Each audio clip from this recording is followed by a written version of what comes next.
Okay, so basically what I'm talking about today is how I was able to get a mortgage being self-employed. And this is in Canada, but these rules will probably apply pretty much anywhere. Anyways, in Canada, it's actually quite hard to get a mortgage when you're self-employed. The banks actually deem it more riskier to invest their money into somebody who runs their own business versus somebody who has a regular job. And while I have my own thoughts on that idea, I will get into that a bit later into this video. However, basically, this is my new studio in the house that I just purchased a few months ago. I've done some renovations, but either way, how hard was it? So, as a YouTuber and, well, I should say content creator, but also as somebody who runs their own business, being a basketball skills trainer here in Hamilton, Ontario, it was actually quite interesting to try and get a mortgage. So I just thought, okay, well, before I got a mortgage, this is my first mortgage. Before I got the mortgage, I was like, okay, I'll just show my tax returns, because like obviously who would lie on their tax returns, who would want to tell the government that they make more money than they actually do, because then you just get taxed more and give more money to the government. So who would be lying on that? So I just thought, oh, I'll just give my tax returns and everything will be fine. But when it came down to it, they didn't really even care about my tax returns. They wanted to have my bank statements for the last 2 years to show, because I've done cash transactions. Obviously, when you're doing basketball skills training, whether you run a cleaning business or a lawnmower company or whatever, you run a business, you're going to be taking cash at some point. And I had to prove my cash income by sending them 2 years of bank documents, and then they wouldn't accept the Google AdSense invoice, or whatever they call it, the pay stubs. They wanted to see that money actually go into the bank, so they needed bank statements for that as well. And so always, if you're, I know there's a few of my friends who just continue to switch banks to try to get the newest deal, free iPads, free this, free that.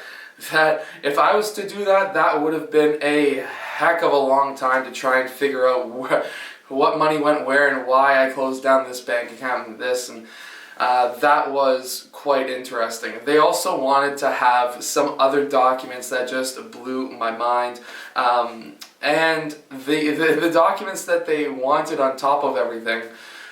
Because I use 2 bank accounts, I got more of a business account and also my own personal checking account. They wanted to see those two. But they also wanted to have a reference letter from some players that I trained. So obviously to the players who gave their parents who gave me the reference letters, that was fantastic. Thank you.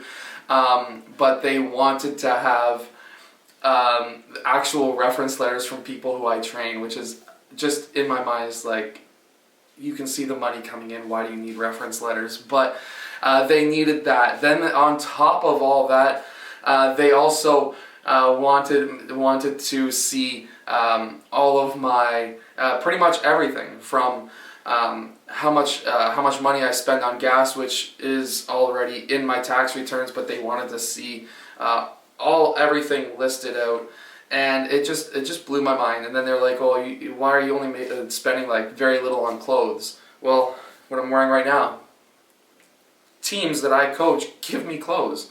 Why do I need to go buy clothes if I'm getting the stuff for free? So that again was quite confusing. Probably more confusing to them than it was to me. But then, at the end of it all, they wanted me to give them a phone call just to say that I'm a real person and not just a random person in like another country. So that whole process was just, it was long, drawn out, and while everything worked out perfectly, it was just one of those 2-month periods where I'm like, what other papers do you need?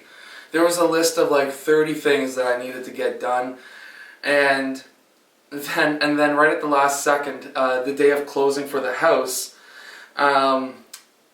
the closing date for the house, it took forever because they got me a lower interest rate. Even though interest rates were rising, they were somehow able to give me a little bit lower of an interest rate, so I had to sign all the papers once again.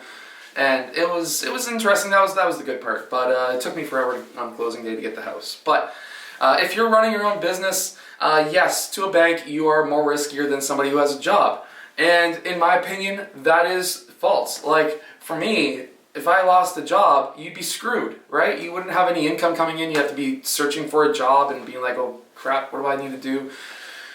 With my business, like, if I've got a month where I just can't train somebody, let's say the weather is bad because I'm training outside or whatever, well, I've still got investment income. I still have, I've still got PDF, like basketball books that I sell. I still have my YouTube channel. I still have all these different streams of income where if I lose one, it doesn't necessarily matter as much as if I was somebody working a job and I lost my job. So, in my opinion, banks, like us self-employed people, we can't just live on one income stream. We usually have multiple lines of income streams, and it's, in my opinion, a lot safer. Anyways, that is today's video. I hope that you've enjoyed.